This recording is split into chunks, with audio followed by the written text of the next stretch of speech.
This is the Game Writing AUA, Ask Us Anything. We are so glad to have you here today. This is a crowdsourced panel. So if you've got questions, please go ahead and send them in. I would like to get started by having everybody introduce themselves and let everyone know how they got into game writing.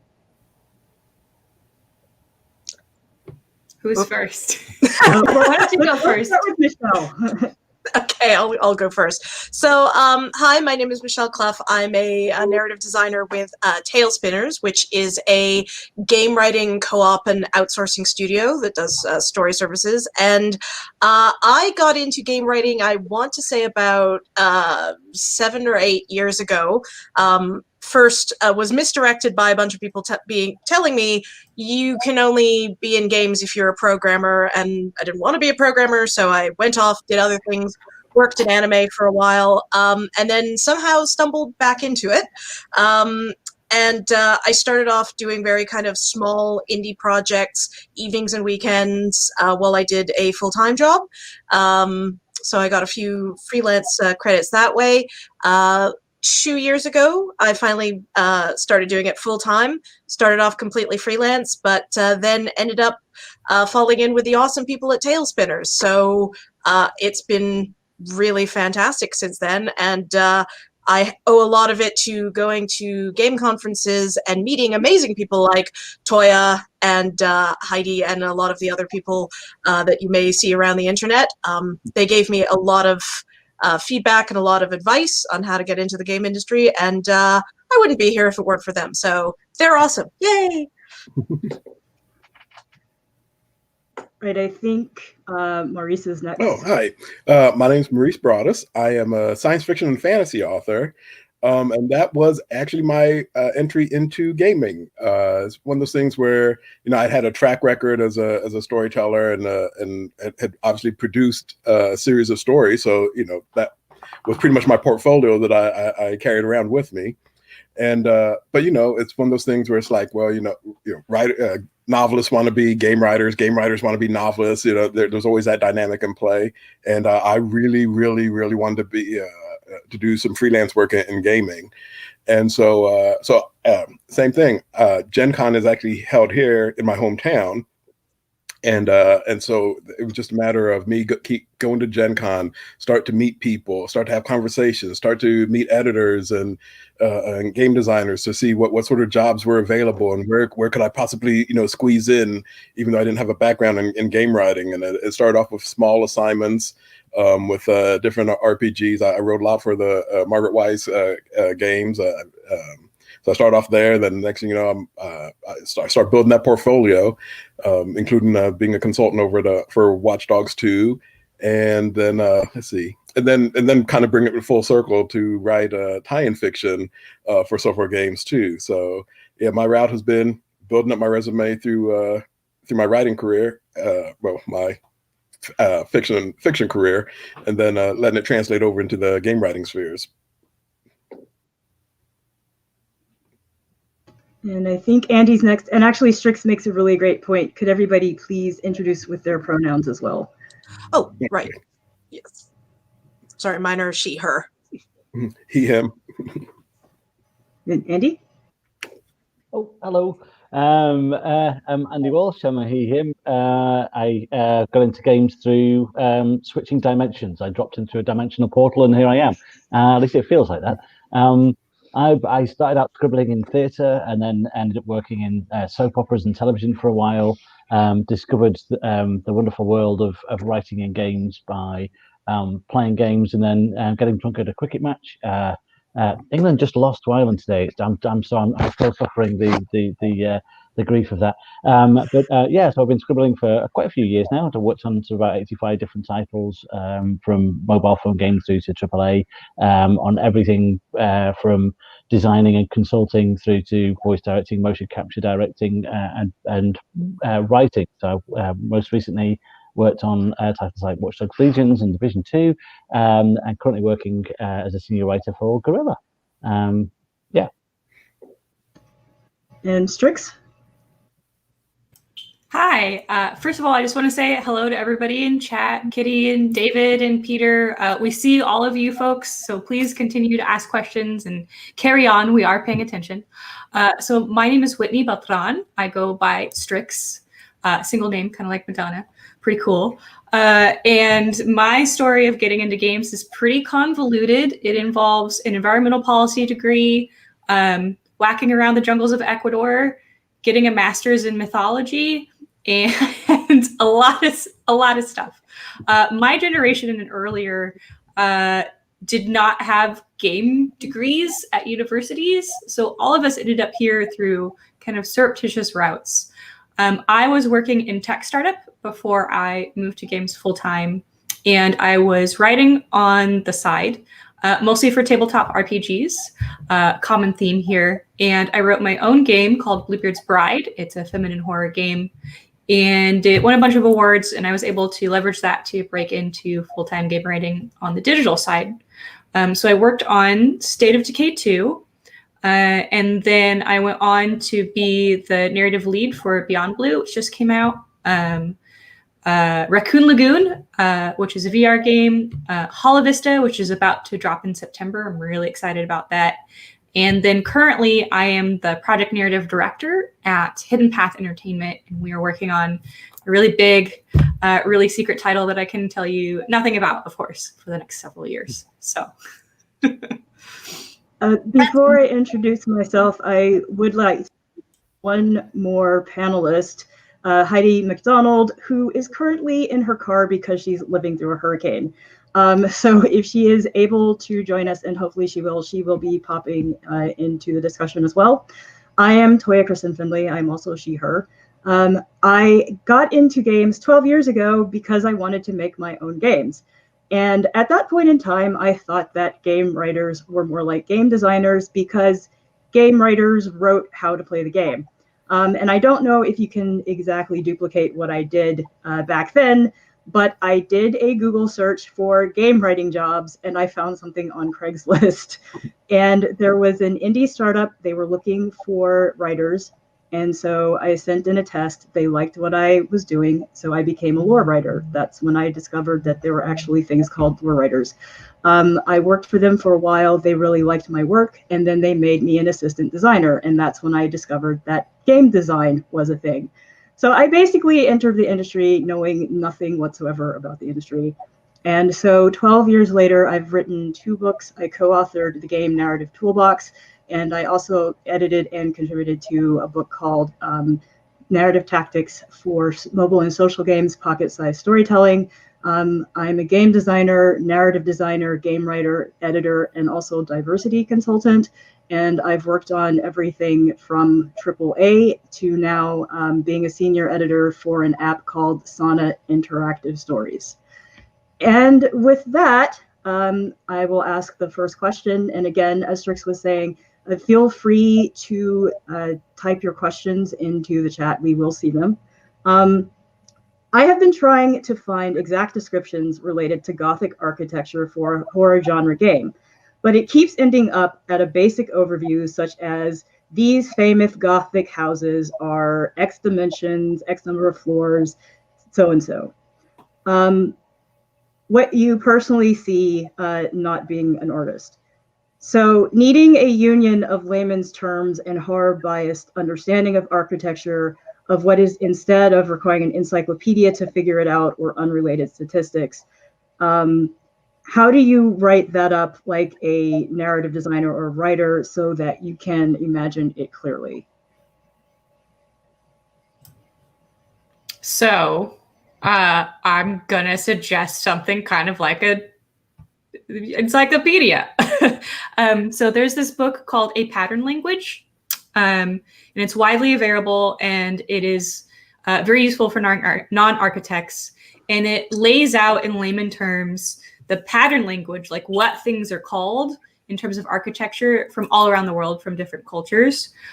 So if you're looking for like a literary way to articulate that, it gives you the words.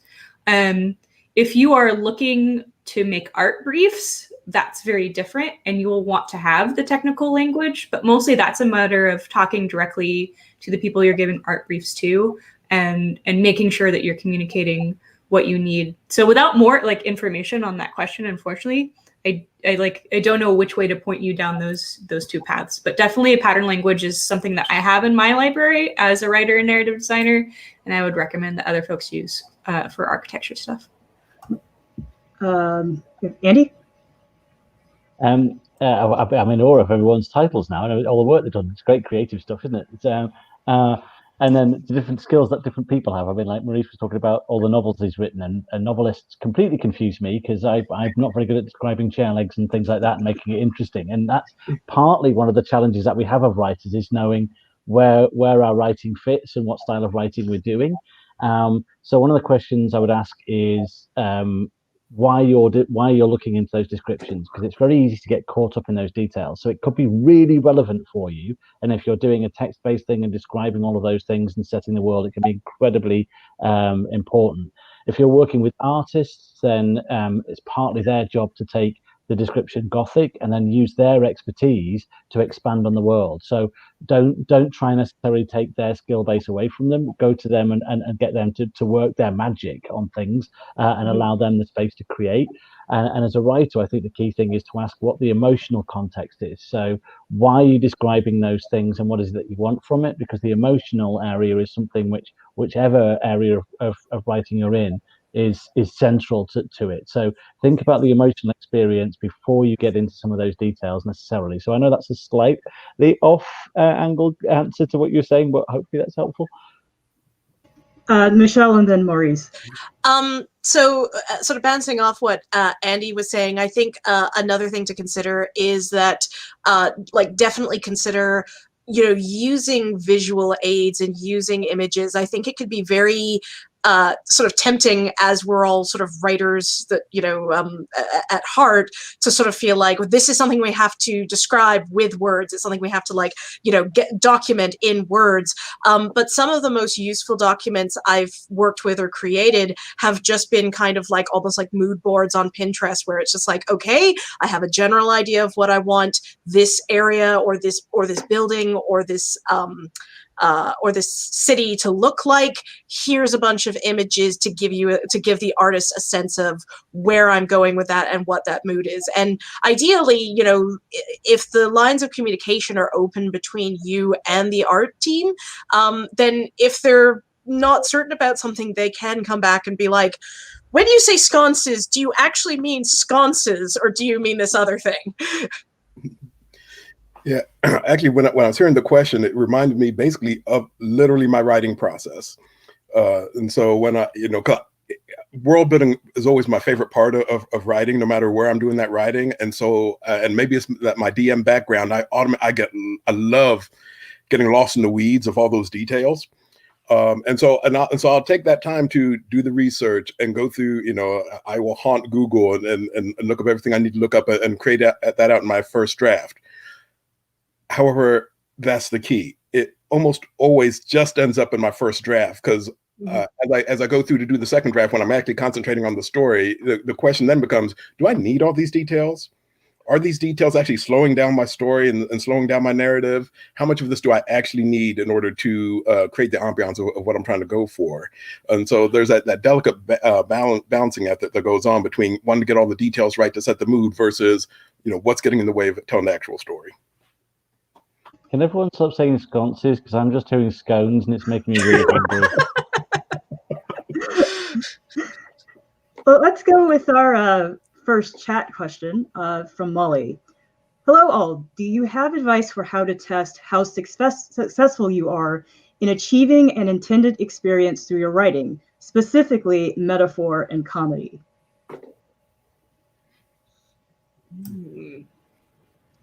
Yes.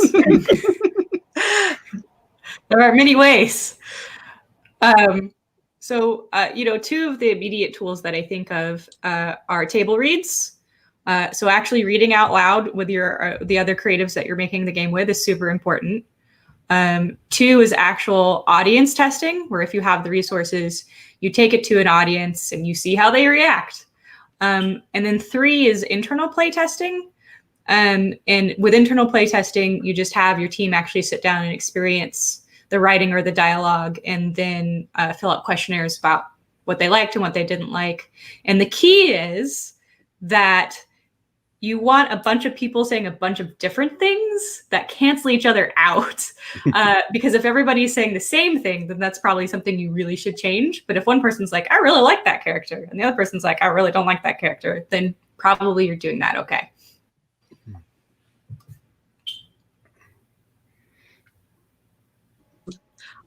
I'll jump onto that and also say on top of the table reads and sort of internal testing, like within the team, if you have like a lot of writers, I think, have other writer friends that they can speak to and that they can reach out either under NDA or Friendia or maybe, you know, as part of the same co-op or company. And I often find that those sort of reads and reactions could be, you know, not the only ones that are helpful, but really helpful, particularly when you've got a little bit of imposter syndrome going in the background, because you're sort of like, is it really good, or are they just saying that because they like me? And then when you show it to a writer, there's that element of, okay, this writer would tell me if this was bad, and they're telling me that's really good and that they enjoy it. I'll pretend to believe them and go right ahead. Also, the question is somewhat making me remember, I don't know who tweeted it, but it was something along the lines of like, I know that my writing is good when I've made someone cry. Like that seems to be a certain subset of writer that's just like, I want to hurt my audience and I want to drink their tears. So if you've got a friend who can do that for you, that could basically like call you up and be like, oh, you know, your emotional scene made me weep into my beer, then absolutely call on that. Don't just call on that. There's, as Strick says, like, have that wider sort of group of people to call on, but I think something like that is very helpful. I think remember the first audience is you, so I definitely know when I feel like I'm crowbarring something in. It's like, oh, but I like that joke, or that metaphor is really fun, but no, it doesn't quite fit the scene. And you can feel sometimes the resistance as you're building the scene round, and that's where the murdering your darlings comes from. It's that bit where it's like, well, I liked that bit and it worked, but it doesn't quite fit here. So trying to be honest with yourself in those moments. Have you put in a line that you like? Great, but does it really fit the moment, and does it really fit the scene? Because if the aim of that moment is to get the player in and out really quickly, and those elements are getting in the way, probably best to cut them out, even though it's going to hurt you, and maybe you could use it somewhere else. But yeah, listen to yourself as the first audience as well. So apparently Andy's decided to directly attack me, as I'm literally wrestling with that in my current draft of a story I'm working on, because I'm determined to get this one joke to work no matter what. But all right, fine. So there's that. And for me, it's kind of going along with what folks have said. It's been, I have a group of beta readers who I'll hand stuff off to and have them mark it up, and they're readers who I've come to trust over time. So so I know their strengths and weaknesses as readers also, which is key, because sometimes it becomes trouble if there's too many chefs in the kitchen. It's like, all right, so how do I weight their reactions? So it's good that if you have some readers that you have long-term relationships with, and you can really use them as a solid sounding boards. So, but yeah, a small group of readers has been just key for me. So before we go to the next question, you can send us questions, whatever platform you are watching us on. Go ahead, type in your question, and we will get it through chat. So our next question is from Rich, and I know nobody will want to answer this. How could classic board and card games benefit from game writing outside of getting the game rules into better shape? I've got a collection of about 150 board games. I love board games, and the quality of writing is extremely variable. So yeah, my goodness, a lot of games could benefit from games writing, and a little bit of love and attention and some editing. because a lot of the time it seems like they've been crowbarred in, and that's not in many cases it's because there's so little pay in a lot of classic board games and tabletop. So it's a very difficult balance trying to get the right elements in there with the pay that's being offered. So I think world setting a lot of game designs that are out there are recycled classic card games, but the skinning of them is what sells it. I mean, Resistance works because of the artwork and the choice of the world, but you add a little bit of a world outside and around that, then suddenly that game becomes an entirely different experience than a lot of party games that have been around there. So I think one thing that would carry through really from video games, which is a little can mean a lot. And Resistance is a good example of that, where you do not need to go off and give all of the world background and it would be, there's areas you can explore outside of there if you want to, but for the game you don't need a huge amount. You just need that little bit of world setting and flavor to really make it work. So don't necessarily think need tons. Look at some of the games like Slay the Spire and how they do a lot with a little on there to build up the atmosphere. There's elements that we can talk about with some of those procedurally generated games, but I think taking some of those elements where little touches present a world can make a big difference to dress up a world. Let's dress up a design set and make it feel more engaging. So I love games, so I just launched into that one, and I'll shut up now. I have something to add. So that I agree with all of that. But also, games writing is not just describing things. Games writing is, you can't get away from narrative design. You have to intrinsically at some point understand it. And for board games in particular that have stories, I'm going to talk about those. Games writing is involved with the actual design of the mechanics themselves. The writing should inform the mechanics, the mechanics should inform the writing, and they should build the world together.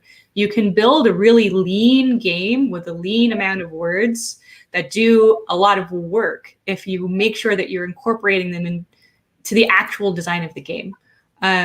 So an example of that I'll just take from my own tabletop RPG in Bluebeard's Bride is, there's only like 2 sentences that tell you who your character is, but then the mechanic is someone else has to describe your relationship with them.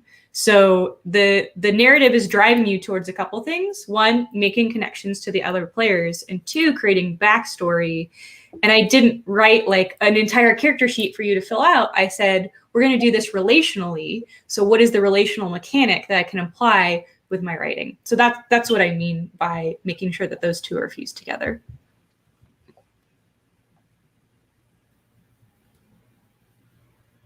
Anybody else want to add to that question? Okay, now my dogs have decided to start barking as I'm going into the next question. So this one is specifically for Strix, but if anybody else has similar experience, please jump in. So Strix, so cool that you wrote your own game with little experience. How did you go about taking it from the story to a playable game? Did you do everything yourself or work with a team? Gotcha. So first I want to caveat by saying I had a lot of experience with games by the time that I wrote my first one, starting in 2014. I had LARPed religiously for years. I had played tabletop for years. I had run a LARP organization, and I had been playing video games, but not designing them for a while. And I've been a creative writer for a long time. So I've been, interrogating structure. So it's not like I just rolled up and had a good idea and went bleh. What was key for me was my 2 other co-designers, Sarah and Marissa. Each of the 3 of us had different skill sets. Mine was very structural psychology, Jungian depth psychology, archetypal and mythological expertise. Sarah was really good at descriptions and like getting really icky because it's a horror game. And then Marissa was really good at like out of the box mechanics and getting us to experiment with those. And so, you know, it was absolutely a team effort. I much prefer to make games with other people than to be a solo designer. I just think the power of the brain is exponentialized when you have more than one person working on it, and you're less likely to fall into holes. That being said, you know, the game came out of a game jam. If you've ever heard me talk before about getting into games writing, the thing that I always say is do game jams, because the only way that you learn is by actually just doing it, like not studying, not practicing, so making a really messy, awful game if you need to. But Bluebeard's Bride was not messy or awful. It turned out really well, but it's because I was just doing, and you learn along the way. So that would be, you know, my suggestion to you if you're thinking about, well, what is my path? How do I do this? I would say go to itch.io or go to the Global Game Jam website and sign up and do a game jam. And don't be afraid of what happens. Anyone else want to jump in on that, on doing your own project? Or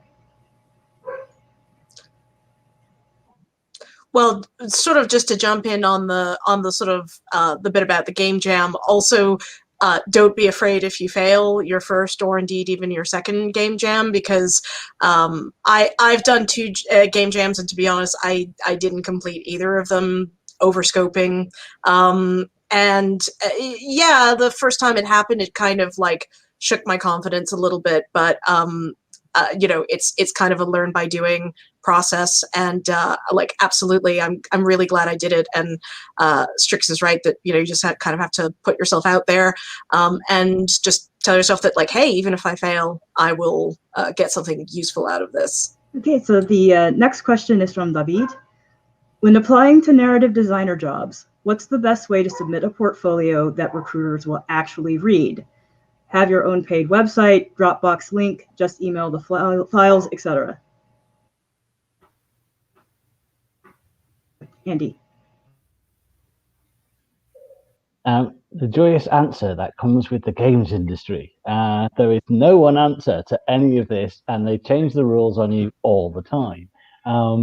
So I think the key thing with each of these things is being flexible, and making sure that you read the advert, because having been on the other end where I've been getting people that have been applying for jobs, there are too few people that actually read the advert you put out. So if it says send in, you know, 3 samples of no more than 3 pages, or if it says send in a Twine game, and you send in a Twine game to the one that says send 3 samples of 3 pages, and you send the, you know, and vice versa, the likelihood is that it will just go plop into the reject pile before you get any further. So start off by reading the instructions that are sent out, and knowing that there's no one size fits all. So whatever your route that you follow in, if you can make it to a game jam, that's great. Some people don't necessarily get the chemistry there, or they can't get to one. That doesn't exclude you from the industry. You can make games on your own, or you can write and not make games. You know, you can get in as a writer. You can find your own route. So all of these pieces of advice come with a caveat that there is no one central route. It's all really good advice, but there's no one set route. Find your own. So for that, the key is finding the pieces that represent your best work, preferably finding ones that represent games work, because you will be able to get in from other routes, but games work is handy. If you haven't got games work, trying to find work that's relevant to the type of company you're applying for. So if you're applying for Fallen London, prose writing is probably more of a use than the screenwriting sample that you've got. And if you're applying to somewhere that does cutscenes and so forth, the opposite is the case. It is worth writing Barks, because a lot of games writing jobs, particularly in AAA, if you're looking for those elements, or AA, will be asking for Barks and level dialogue. So it's worth shooting wide with your portfolio if that works for your writing style. If you only want to write horror text games, then only write that and go and make that the thing that you follow. So I would say a wide portfolio gives you a wider chance, unless you are really focused on wanting to work on one thing, in which case follow your passion. But the key thing for knowing what portfolio works, they all work. So if you have the time to invest in having those things online and so forth, that can be useful. But generally, if you're applying to places, you want something which you will send to them rather than asking them to come to you. and then follow the instructions that are given for each of those opportunities. So don't worry about it right now, apart from looking to play around and create as much as you can so that you've got it ready for the point when opportunity comes calling. I stopped. Anyone else want to jump in on that one? Helps if I unmute. Yeah, just sort of basically, I found what was really helpful to me, reasonably early on was having a website which had sort of a repository of, my best samples and my favorite samples, and then as Andy very well says, like looking at each job posting and see what they want, because quite a lot of the time they will be like, attach 3 pages, no more than 3 pages to the cover letter or whatever. So I would always follow those to the letter, but having my portfolio online meant that if I needed to, I could put in a little line that said, please see the attached 3 pages. If you want more samples, please, here's my link here. And I don't know whether those people ever looked at that link. They didn't have to, but it sort of meant that if they wanted to see a broader range of my samples, it was there for them to pursue if they were interested. So, let's just wait. I don't think anybody complained about it. So nobody came back and was like, you weren't listening to the rules. You had an extra link in there, Chuck. So yeah, that's one benefit of having an online portfolio, that on top of the more specific applications and attachments, you have something that you can direct the reader to go to if they want to find out more of your work. Andy mentioned following the guidelines of the ad. I'll just note that sometimes you don't have enough information to even understand what genre of game you're applying for. And when that happens, I would just say in your cover letter, here are some samples, pick your best stuff, right? And just say, here's a sample character bio, here's a sample cutscene, blah, blah, blah, blah, and say, ask specifically, what is the game genre, what tone are you going for, and say that I can send you more appropriate samples when I know, the game genre and what you're looking for. So sometimes, when you don't have enough information, put enough information in your letter and enough questions in your letter that somebody will more likely respond to you by responding to your questions. Okay, so the next question is addressed to me, but I think that several of us might want to chime in on this. So this is from Emma, and I apologize if I'm not pronouncing your name correctly. Toiya, as a diversity consultant, is the industry making progress in hiring and creating for people of all backgrounds? What opportunities have come for underrepresented groups in the industry? So I would say it's an extremely mixed bag. Have we made some strides? Yes, absolutely we have. We still have a long, long way to go. When you are dealing with systematic oppression in all society, that's going to be in jobs, in the way development hiring practices work. I think what's extremely important is for marginalized people to be known as experts in things besides being marginalized people.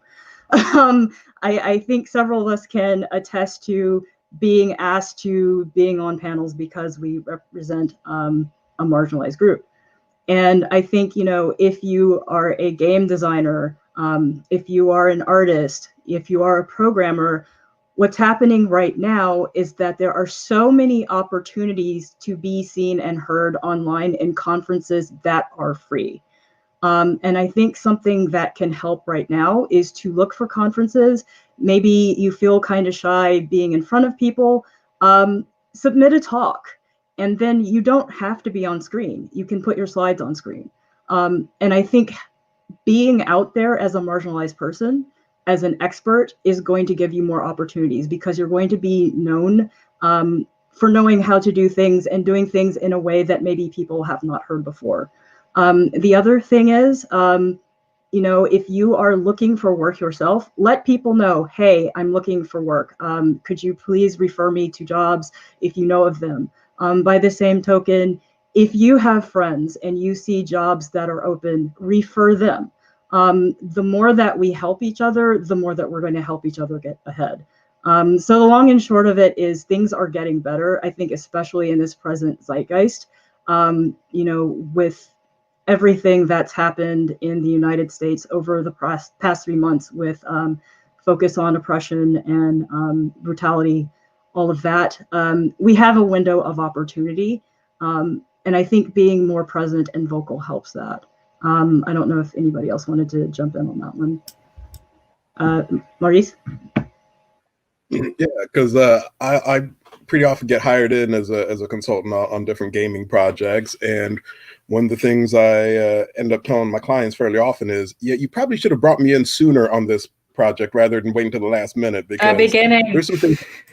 Yeah, at the beginning, literally at the beginning, because I could have saved you even more headaches and steered you away from some of the pitfalls that there's, because at some point I just can't do anything for you because you're either recording, if it's a video game, or you know you're down the road. Then it's like, oh, so you're kind of committed to ABC storyline. I can't help you at that point, but there's plenty of areas I could help you at, can help you at.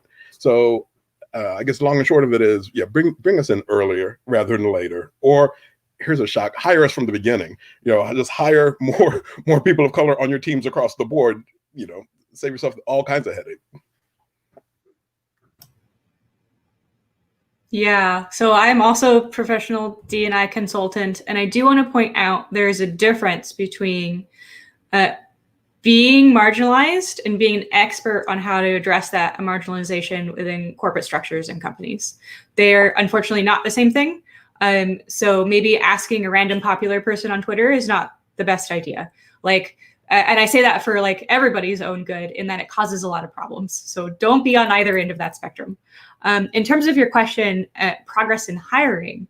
So the thing that I come up against again and again, because I help with hiring practices specifically, is these HR people saying, I can't find them. I can't find the people of color. I can't find the qualified people of color. Where are they? I've looked everywhere. So that's a frustrating scenario with a lot of things going on it.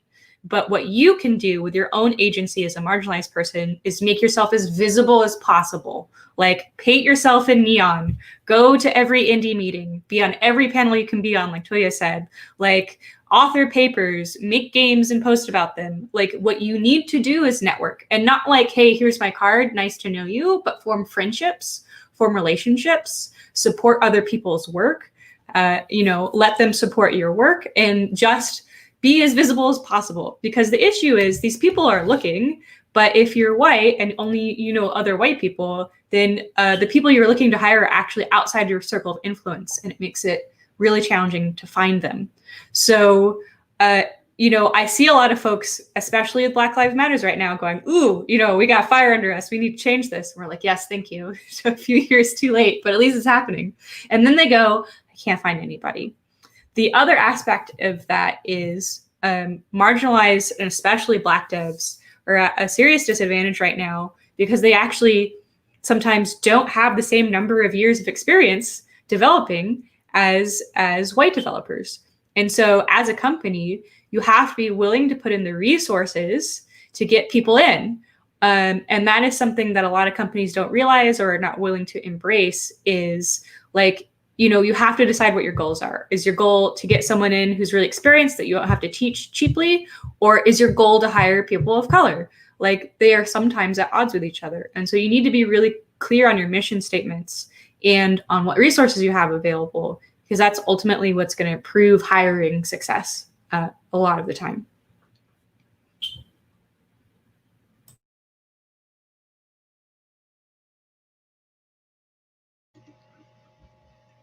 Okay, I'll go to the next question now. We've got about 10 minutes left, and I did want to, I am skipping some questions, I apologize, but I did want to get one that's more about hiring writers and narrative designers. So I don't know how to pronounce your name, so I'll ask the question. So I'm looking to hire some freelance narrative designers. Where should I start? Also, how do you evaluate or vet narrative designers?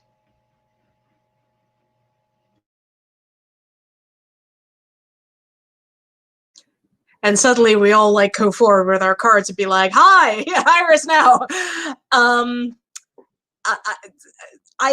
This is an interesting question for me because, like, I sort of feel that a lot of the clients that tail spinners get, I think, based on their emails, may have just come to us, like, just by Googling, like Googling for, narrative, like game narrative or narrative design or narrative design studio.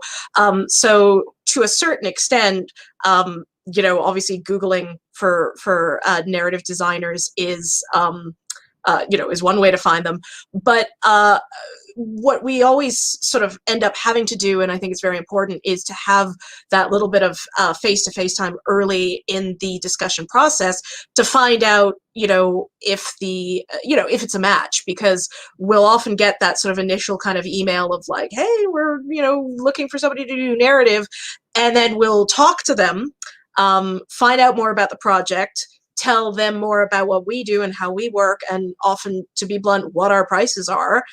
At which point, sometimes it's like, man, I really am looking forward to working with you. Let's go on to the next, the next stage. And other times it will be like, yeah, that's not in our budget. Or sometimes even on our end, we'll be like, this sounds like a really interesting project, but just not for us right now, or we're booked up. Would you like to go and like talk to these other, like, here's some other recommendations of other people you could other people you could talk to. So to a certain extent, I think that even just reaching out to narrative designers, even if the first person you talk to isn't the narrative designer you end up hiring, we're a close-knit community, and more often than not, they'll end a conversation with, I might not want this, but you should totally talk to so and so.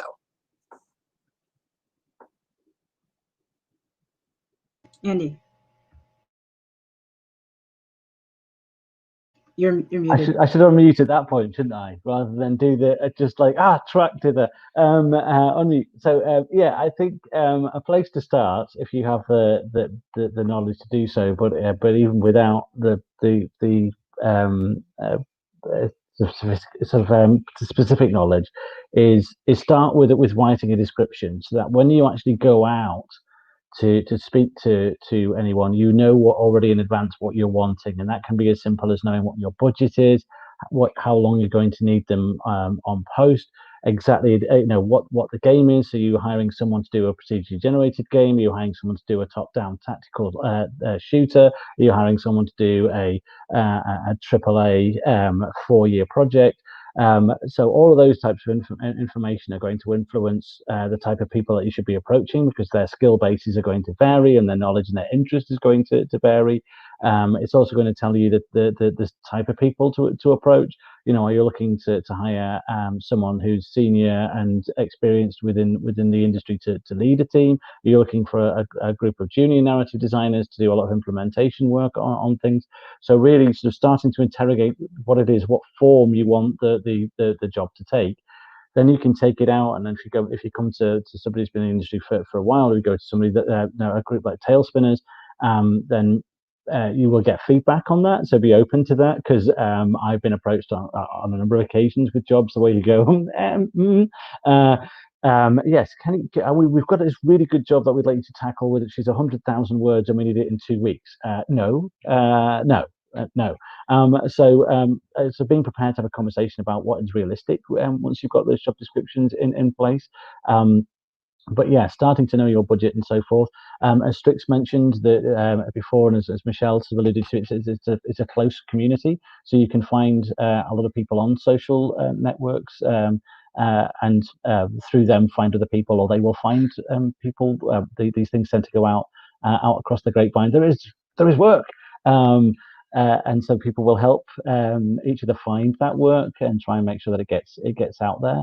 But go in knowing what you want, because the biggest car crashes happen when people start out by going, I don't know what my budget is, I don't know. And you can, go look at other job postings that are out there, or go and speak to somebody about what the types of things are that you should be looking for if you're not at a stage to be asking about that. I'm having that conversation at the moment with a group about what is involved in all of those situations, because it's the first time that they're hiring somebody.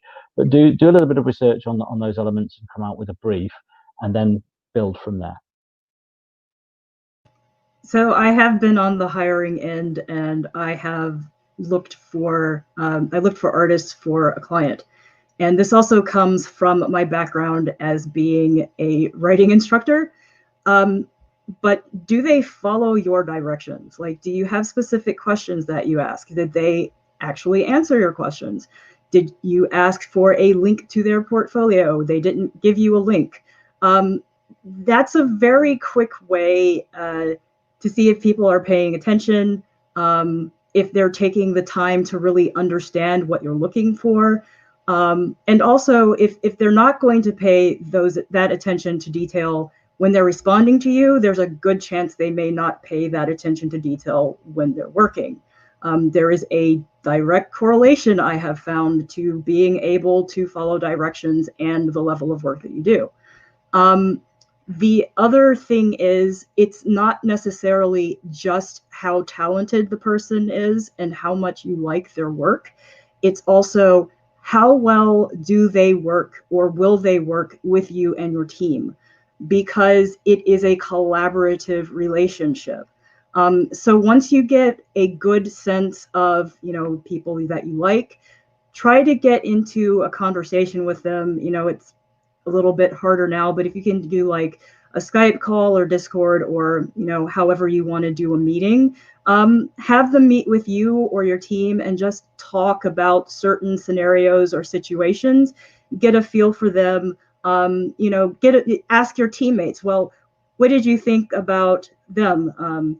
And get a feel for how they might work with you, because that's extremely important. You don't want to bring somebody in who, for whatever reason, just doesn't work well with the rest of the team. So the next question, Andy brought up procedural games. This is kind of an issue right now, how narrative works in procedural. So this is from Hitoshi. So what about games that use procedural generation and non-linear structures like roguelikes? How can you build a narrative there? I just wrote a design brief on this.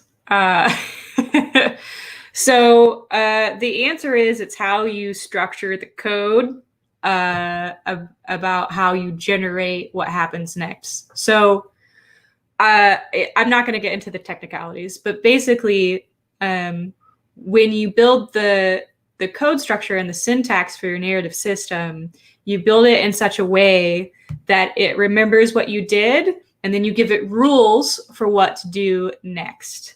You don't say, then this line happens. You say, here's a rule. And then maybe because of that rule, you pull out of a bucket of texts, or a bucket of barks, or a bucket of things. And then that thing gets remembered, and the rule builds on that case. That is probably the simplest way to express that, is you're not writing everything by hand and then hoping it goes okay. You are building structures that allow you to tell stories emergently. So a really simple example is actually from the handbook that, procedural narrative. What is the name? Sorry, someone help me. Who edited it? It was Tanya Short, right? Yes, the book that Tanya Short wrote. Read it. It's fantastic, especially the last chapter, because I'm pulling directly from there. So say that you have a character that every time they see a barrel, you want them to build on what they said last time about what they saw about the barrel. So it's object, see the barrel. Have you seen the barrel before? 0 times. Okay, I'm going to say, look, there's the barrel. And then you say, okay, I've seen the object. I've checked how many times I've seen it. I've seen it 5 times. I'm going to know, I say, what's with all these barrels? Like, I'm not funny right now. But basically, you want to make the system do the work for you through rule sets. So read the book, because it will help you figure that out.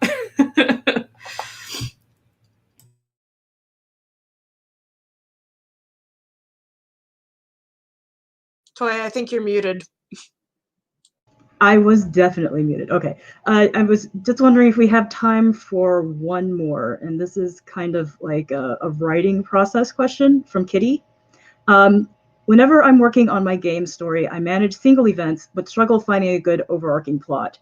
Any recommendations on creating a big, exciting storyline to bring everything together?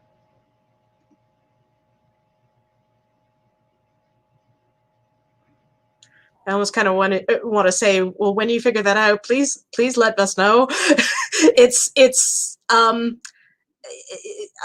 think because that is something that I think every writer struggles with in different ways, because I think some people have almost the opposite issue of that they come up with a brilliant overarching plot and then they're like, great, fantastic, how do I actually do any of that? To be honest, sometimes I find that just collaborating or sitting down with a writer that has that different process than me can help in that way. Like, I mean, again, you have to obviously work within NDA, but if I am more of a, I've got a great plot but no idea of like the events that go on, and somebody else is, I know the events but I can't really figure out how to string them together, sit down like on Skype or Zoom or eventually for coffee and just maybe like hash things out with them. Like, I find that it's really helpful to talk with fellow writers and bounce ideas off of each other, and with any luck at the end of it, you'll both have ideas of where to go. Andy? Yeah.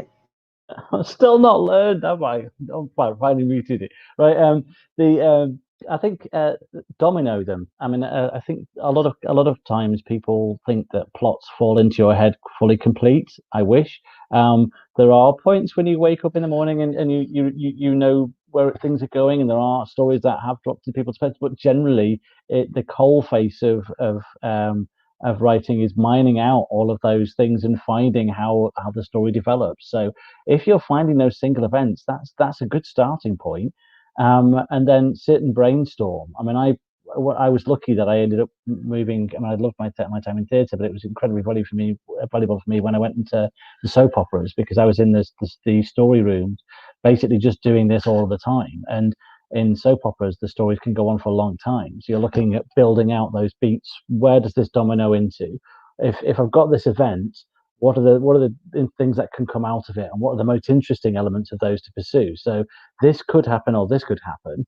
Which is the most interesting one I want to follow, given the type of story that I'm writing? So don't be afraid of those single events. And one of the things I quite often do when I'm plotting is to write down a set of single events, come up with some single events, and then I'll find how those begin to bridge together. So there are points when I'll have a beginning or an end, or no middle. Other points when I'll have that and I'll be searching for the end. But keep working through those single events and seeing where they lead you.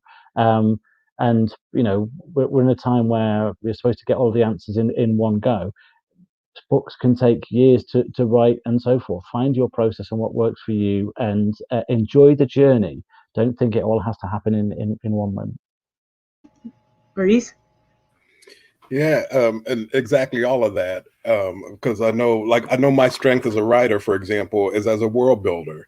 And so I know whenever I'm building my world, I'm going to do, when in doubt, I always come back to, what is the world that I've built? How has the world that I've built, because in world building, your world should be an engine of conflict, if nothing else. And so, how does that world create obstacles for your characters, and just to continue to build that out? So like when in doubt, I come back to the world.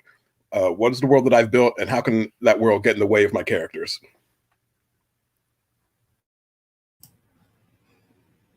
I have a lot to say about this, but I don't think we have time for that. So we'll keep it short. I usually am participating in narrative-driven games, which means narrative forward means I have some advantages over games where they're not narrative forward. For me, it boils down to understanding what the simple story is, and that means the core conflict that's going to drive everything that is basically unsolvable. It's just the thing that people are trying to rework over and over again. And it could be like a family trying to find safety in the world, right? That's Game of Thrones, right? So you have to think about what's going to be the driving factor. And then the other thing that I would caution is be wary of the 3-act structure and other structures for other medias that don't apply to video games. Video games are a modular storytelling medium. That means the stories that you tell will benefit from being modular. So think of it more like a TV series over several seasons than a movie. And what that means is each season, you kind of know where you're beginning and where you're going to end and what transformation needs to happen to those characters, or what needs to be pushed forward. And then each episode is the modular bit that contains its own story that's satisfying, that you can cut off and be like, cool, and then build on each other through that climax at the end of the season. So think of like longer narrative games, like seasons of television, and not a movie. You'll do much better if you take the modular approach, in my personal opinion. People can just feel free to disagree. It's not Bible. So we are the last talk of the day. So if we would like to take a couple of more questions and everybody wants to do that, we can. So Gary asks, in online games where the narrative is driven by multiplayer engagements, should writers pursue the player's motives and build on that narrative despite limited knowledge around the player motive?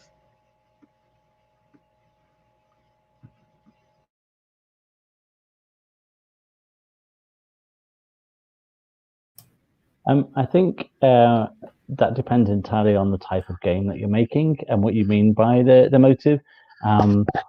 We faced that problem when I worked on Fable Legends, may it rest in peace. And we faced the question there of a game that had been famous for linear stories. Even though there's open world elements, it was the strong sort of central story that drew people back. At each point, so you could go and explore around and find the multiple endings, etc. But you were there for the narrative journey.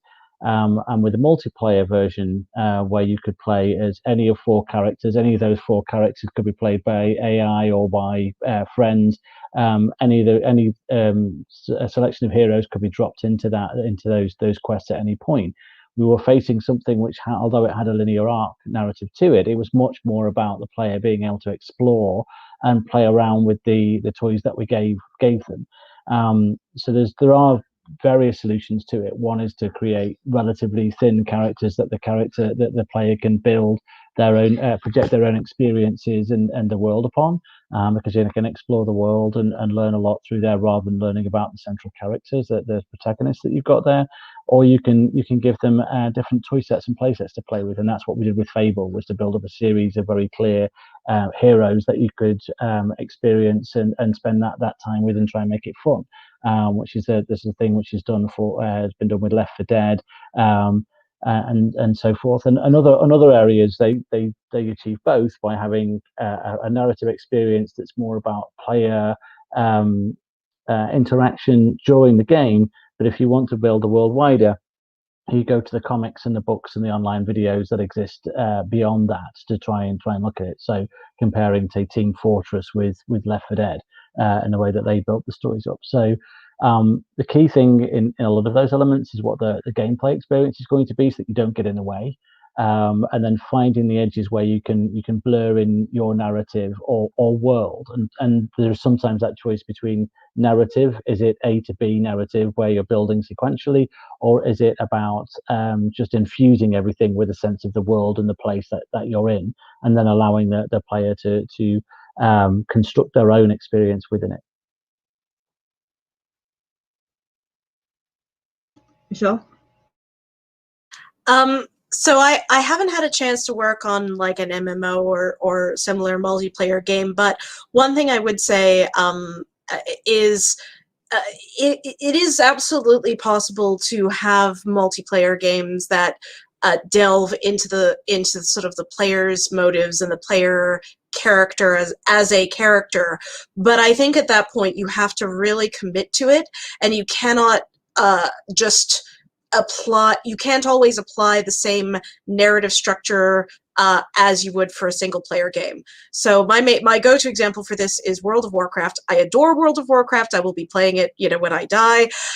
But it is an issue with a lot of the narrative, because firstly, there's all this stuff about you are the chosen one who can only save the world. And I'm like, yeah, me and like 50 million other people who are standing around in Orgrimmar. But you also have situations where there are narrative events that happen, for example, actions that your faction might take. And in order to progress the story, the only way to keep progressing the story is to be like, yes, sure, I will accept this quest line in which I commit war crimes, for the Horde. And that, as a player, is very, like, it's frustrating from an agency point of view and from a narrative point of view.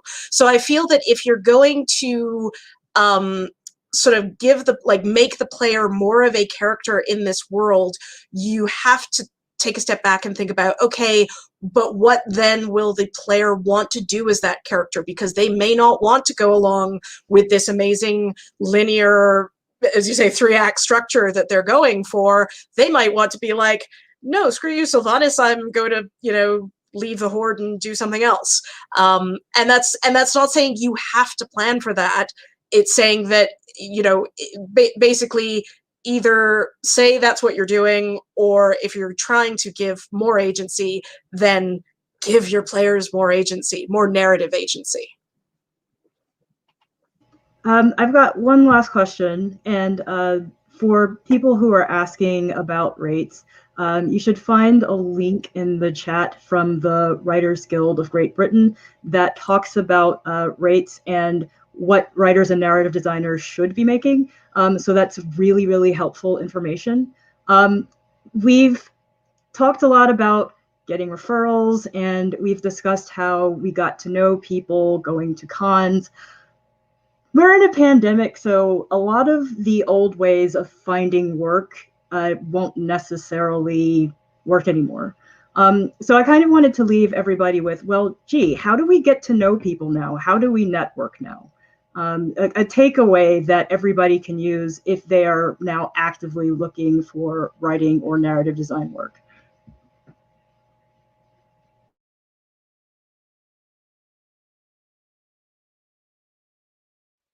Michelle?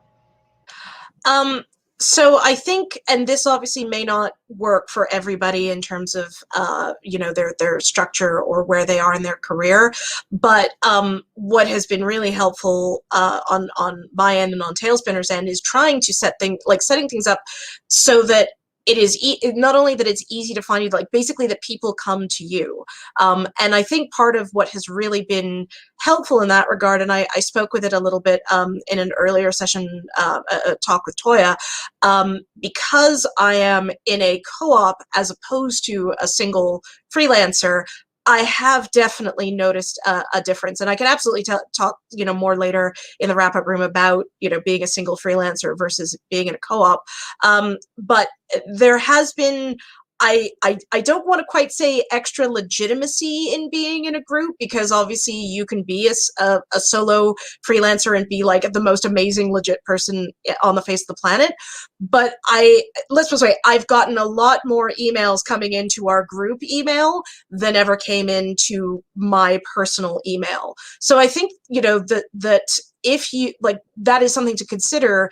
If you know people like other narrative designers and other writers, might be worth considering that as a way to sort of say, not just I'm one writer, I'm looking for work, but more we're a group, we are available to do, storytelling services for you. And it feels like people pay more attention at that point. I may be wrong, but that's just been my experience.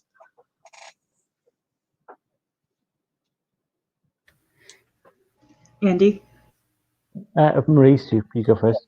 Well, this is just real quick. I mean, I still get a lot of mileage, frankly, out of just following game designers and editors on Twitter, to be honest with you, because they're often posting about what they're looking for or what they need, and it's just a real easy follow-up tool for me. So I just keep it simple.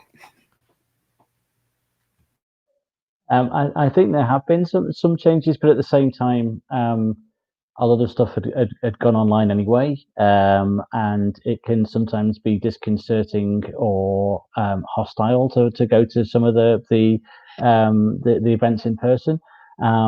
I mean, the Writers Guild of Great Britain did organise a set of networking events that were in person, which were there to allow people. But then you would have to get to London for those. So obviously, they were open and inclusive if you could get to London and spare the time to be there. So I think a lot more organisations are trying to do things online, like, hey, we're here. So I think a lot of the ways that you needed to get in already were online. It's I think learning the etiquette of doing that, and making sure that you're following up and chatting to people in a positive and a way that's not I mean, don't sort of bounce into people online on social media as if they are your best friend and immediately start following up and harrying them and demanding that they read your things. So following online etiquette is really important.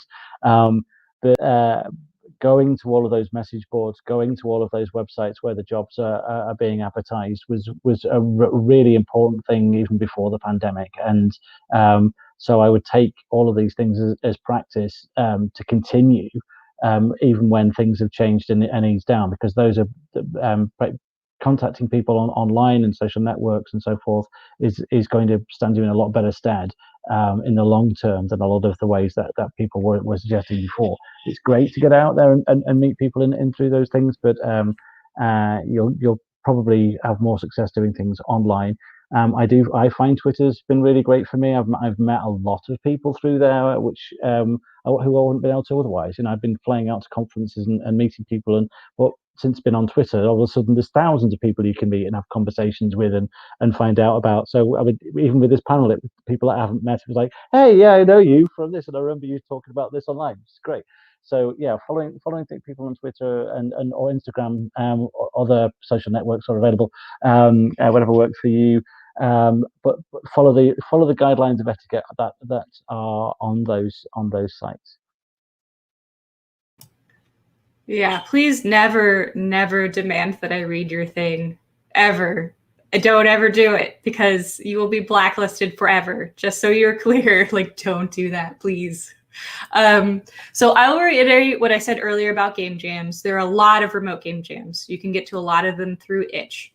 Your best bet to landing jobs is collaborating with a lot of people, so they know you, they know how to work with you, and when it's time for a position to open up, they go, hey, I know a person that could fit. That is much easier than knocking on the door and sliding your resume under the crack and never knowing if they even saw it. So the more that you can avoid like online gateways, like drop your resume here with your stuff, and the more you can talk to people, the more successful you will be. And that comes down to building your soft skills, building your relational skills, building your interdisciplinary skills, and forming relationships with people. Again, I know I keep harping on that. So online game jams, social media is a big one. And then the last thing, what was I going to say? Oh my goodness. Produce work. Produce work that other people can find. Like, it doesn't matter if it's good. It doesn't matter if it only kind of works. Just like keep producing work and keep posting it online. You know what's going to make you a better narrative designer and writer is iteration. And iteration with other people is vastly superior than iteration with yourself alone in a room. That's a good way to have your career die on the vine. Building community is one of the best things that you can do for yourself. And luckily for us, we can do that really easily online. Aha, I remembered what I was going to say. It came to me while I was stalling.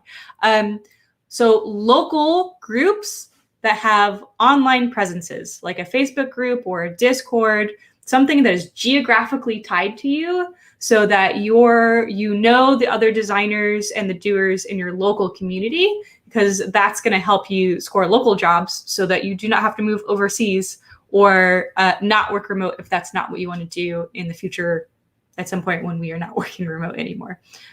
Seattle, for instance, has a great Facebook group for indie designers. Many cities do. Look for one, join it, participate. So this is coming from someone who hates social media, because if I spent any real time on it, it would become an incredible time suck. So I'm not great at social media by any means, but I think it's extremely important to be known as an expert in a few things. So for example, somebody asks about, like in a Facebook group, how do I figure out what my rates should be? I can answer very quickly. Well, here's a couple of things that you could consider. Like in one Facebook group I'm in, there's somebody who always posts jobs, so, they're known as a very helpful person. Or, like if you have worked on particular game genres and somebody's asking a question about that genre, you can give your expertise and your experiences working in that genre.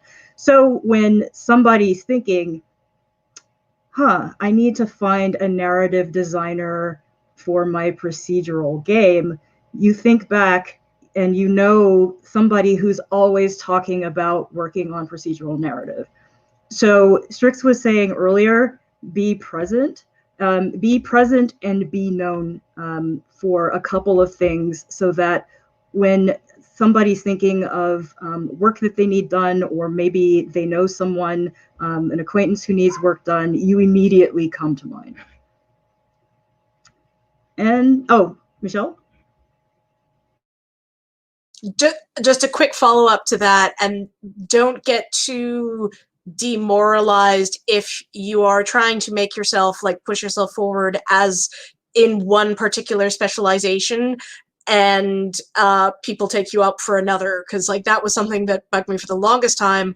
I was doing all these talks about sex in games and romance in games, and being like, yes, I'm going to position myself as one of the experts who could do that. And I kept on getting people coming up at GDCs and be like, wow, I really liked your talk on sex in games. Would you like to do this third-person sci-fi shooter that has absolutely nothing to do with any of these topics?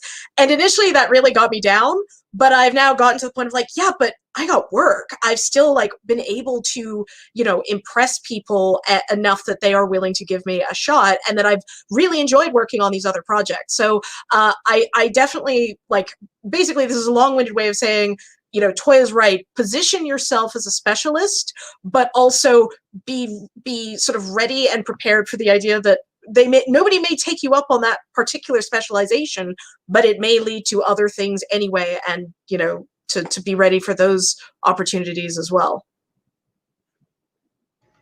And I think with that, we will close our AUA. Thank you so much, everyone, for being here. I do believe there is a wrap-up room, so those of us who can stick around, we will be there. I know for some of us, it's almost midnight. And so I really appreciate you being here. But thanks so much, everybody, for your questions. I do apologize that we could not get to all of them, but you had really great questions. And I enjoyed it, and hopefully we can do something similar in the future. Thanks, everyone.